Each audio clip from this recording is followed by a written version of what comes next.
2026, les militants de la France Insoumise et les filles de Lorient investissent le quartier populaire de Kervénanec pour une grande campagne de porte-à-porte.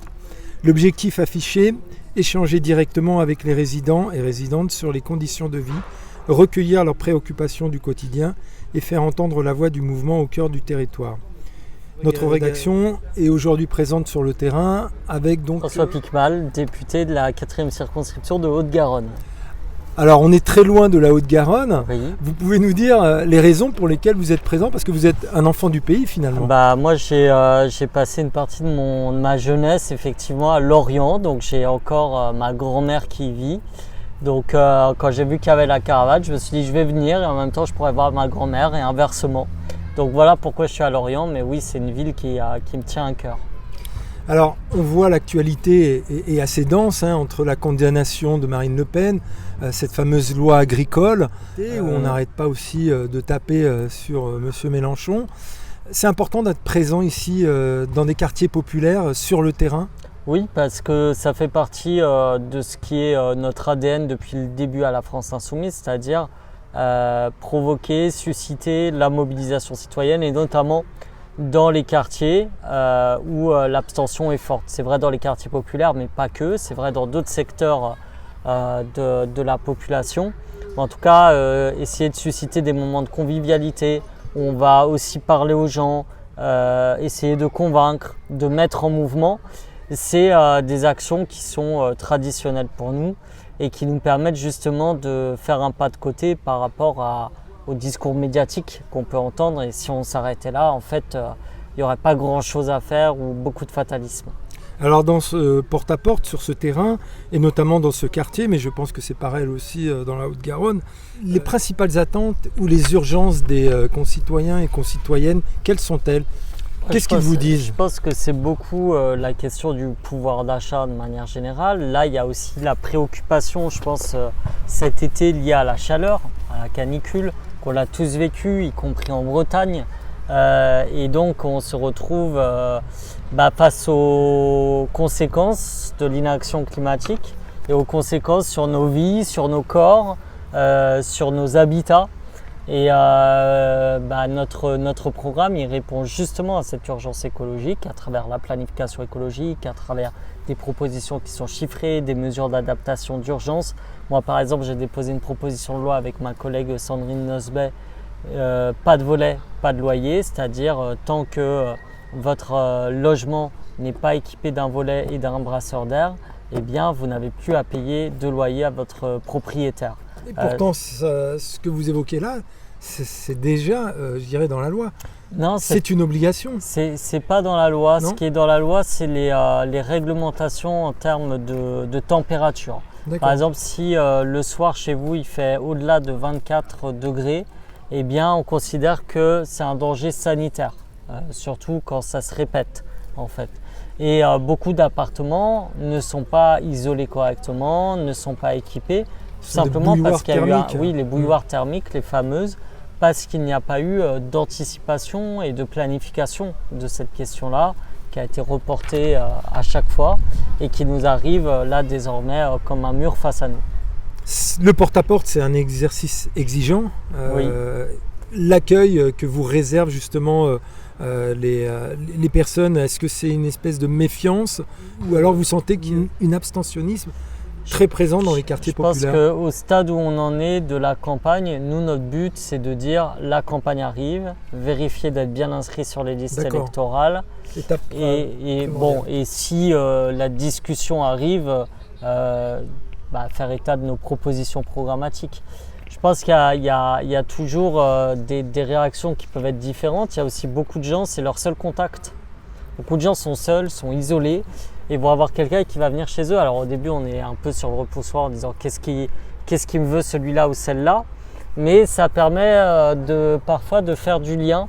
Et en tout cas, je crois que de manière générale, c'est toujours positif de se dire bon, eux, ils sont venus jusqu'à nous, ils ont fait l'effort. Je suis peut-être pas d'accord avec tout, mais au moins ils sont là, ils occupent le terrain et ils viennent jusqu'à chez moi pour essayer de me sensibiliser. Alors après, il y a des personnes qui ne vont pas vous ouvrir, d'autres qui sont absentes, d'autres qui ne veulent pas parler de politique au moment où vous venez. Donc il y a des réactions diverses et variées, mais c'est un des moyens les plus sûrs qu'on a pour pouvoir créer un dialogue avec les gens. On va parler un petit peu du national et notamment de la dernière loi qui fait quand même un peu scandale. Quelle est votre position à ce niveau-là ? Notre position, c'est une position de rejet de ce PJL agricole. Parce qu'il réintroduit les néocotinoïdes qui avaient été dénoncés lors de la loi Duplon. Donc on a en fait un retour de la loi Duplon effectif avec tous les dangers sanitaires que cela représente. 2, il ne répond pas pour nous à la crise agricole. Là-dessus, on a des députés de grande valeur qui travaillent. Je pense d'ailleurs à une députée bretonne. Moi, je vous recommande d'aller suivre ses travaux. Tout ce qu'elle fait, c'est Mathilde Dignet, qui est députée d'Ille-et-Vilaine, qui a été auparavant ouvrière agricole, donc qui a une connaissance fine du sujet et qui est très en pointe sur ce sujet-là, de la question de l'agriculture, de quel modèle agricole pour demain. Mais en tout cas, il ne correspond pas au nôtre. C'est un modèle productiviste qui est proposé, qui reprend, on va dire, les vieilles recettes qui n'ont pas marché de la FNSEA, quand il nous faudrait une agriculture vivrière qui donne envie à beaucoup plus de gens de s'installer, puisque ça va être un enjeu, la souveraineté alimentaire, et qui propose des produits de qualité, bio et accessibles à toutes et tous. La condamnation de Marine Le Pen, oui, à 2 reprises, pour certains, c'est un complot. Je dirais que quand on est condamné à 2 reprises, des faits qui sont avérés, qui sont étayés, qui sont des faits de détournement d'argent public. Elle n'a pas été condamnée parce qu'elle a fait 5 km en trop sur l'autoroute. C'est pas ça le sujet. Elle a été condamnée pour avoir détourné votre argent. Donc votre argent a été détourné en partie par Marine Le Pen. Et on ne parle pas de 100 euros, 200 euros, on parle de 3 millions d'euros. Donc il n'y a pas de complot. Il y a une peine que moi je trouve assez clémente. On n'arrête pas de dire qu'on veut des hommes et des femmes politiques exemplaires qui n'auraient pas de condamnation. Donc ça c'est un débat. Moi je pense qu'il y a des condamnations qui ne méritent pas le fait d'être inéligibles. Imaginons vous avez manifesté, des agriculteurs ont manifesté pour leurs droits, ils ont eu une condamnation. Bon, vous êtes dans un mouvement social, vous revendiquez, c'est une chose. Mais à partir du moment où vous détournez l'argent public, où vous truquez des choses, vous enfreignez la loi comme ça, je pense qu'elle devrait... jusqu'à mentir au peuple, voilà, quand on affirme mentir en plus et hontément. En fait, il y a une contradiction à dire on veut que tous les politiques soient exemplaires et puis permettre à ceux dont il est avéré qu'ils vous ont volé de l'argent public de pouvoir se présenter aux élections. Donc là, il y a une contradiction majeure. Dans l'électorat, je pense, du Rassemblement national, la justice est passée, donc dont acte. Maintenant, elle est candidate et il va falloir s'attaquer à son programme et sa probité, c'est sûr, est sérieusement entachée. La justice du peuple, normalement, elle doit aussi trancher. Eh bien, la justice du peuple doit le faire aux prochaines élections. Par justice du peuple, vous entendez le vote. Le vote, absolument. Je pense que c'est la chose qui réussit à nous mettre d'accord dans une démocratie où on a des idées différentes, où il y a de la conflictualité et c'est normal. Et cette conflictualité-là, on a décidé de la régler par la démocratie représentative et la 5e République aujourd'hui, même si nous, on aimerait un autre modèle à terme. Donc le vote est très important, surtout celui qui s'annonce, parce que je pense qu'il y aura 2 projets de société vraiment diamétralement opposés et différents, 2 visions de voir la France, de voir l'avenir aussi, qui divergent. Moi, ce que je peux dire, c'est que le vote ne concerne pas que soi-même, ne concerne pas que l'individu en tant que tel, il concerne tout le monde. Donc votre vote ne vous concerne pas que vous. Concerne tout le monde. Je m'évertue à essayer de faire passer comme message parce que souvent on a cette impression, mon vote sur des millions de votes, etc. Oui, mais en fait c'est maintenant là, c'est maintenant qu'il faut se mêler, j'ai envie de dire. Et on ne peut pas ensuite venir se plaindre comme ça des conséquences si soi-même on n'a pas fait ce geste qui est quand même minimal, quoi. C'est 2 fois dans l'année d'aller voter un dimanche, ça prend 1 heure à tout casser honnêtement. Donc faites-le, c'est important et c'est important de faire s'inscrire autour de soi. C'est votre premier mandat ? Alors c'est mon 2e si on compte la dissolution, mais on va dire que c'est comme ça a été un mandat très court le premier de 2 ans, que c'est mon premier mandat, oui, effectivement. Qu'est-ce qui vous a donné l'envie d'y aller, de vous présenter, de m'engager politiquement, de vous engager, et notamment sous les couleurs de la France Insoumise? Moi, avant, j'étais militant associatif au droit au logement. Et j'ai fait ça pendant 10 ans. Et il y a un moment où j'ai vu qu'en Espagne comme en France, la gauche de rupture ou solide sur ses appuis se donnait les moyens, était en capacité, parce qu'il y avait des circonstances qui le permettaient, d'accéder au pouvoir. Ça a été le cas d'Ada Colau à Barcelone et ça a été le cas de la France Insoumise avec Jean-Luc Mélenchon en 2017. Et je me suis retrouvé dans 80%, 90% du programme de la France Insoumise. C'est le mouvement que j'ai trouvé le plus clair, le plus cohérent, le plus porteur d'enthousiasme aussi, le plus capable de se remettre en question aussi idéologiquement, d'évoluer. Et donc assez naturellement, en fait, ayant quitté le monde associatif, je me suis engagé en politique. Et ensuite, j'ai été désigné pour être le candidat sur ma circonscription de la France Insoumise. Il y a eu l'union de la gauche avec la NUPES, puis du NFP. Et c'est comme ça que je me suis retrouvé député, tout simplement. C'est très formateur. C'est sûr qu'on apprend beaucoup, que c'est une expérience extraordinaire. Moi, jamais j'aurais pensé faire ça un jour dans ma vie. On apprend énormément. Après, c'est pas tous les jours facile parce qu'on a beaucoup de pression et aussi on doit faire les choses très rapidement. On est soumis quand même à la dictature de l'information en continu qui, moi, me pèse parfois. Mais en tout cas, ça me permet de travailler des sujets, d'être au contact des gens, d'en rencontrer, qu'on n'aurait pas rencontré dans d'autres circonstances. Donc c'est vraiment très intéressant. Justement, c'est un suffrage universel direct. Comment on peut faire le lien entre le local et le national en tant que député ?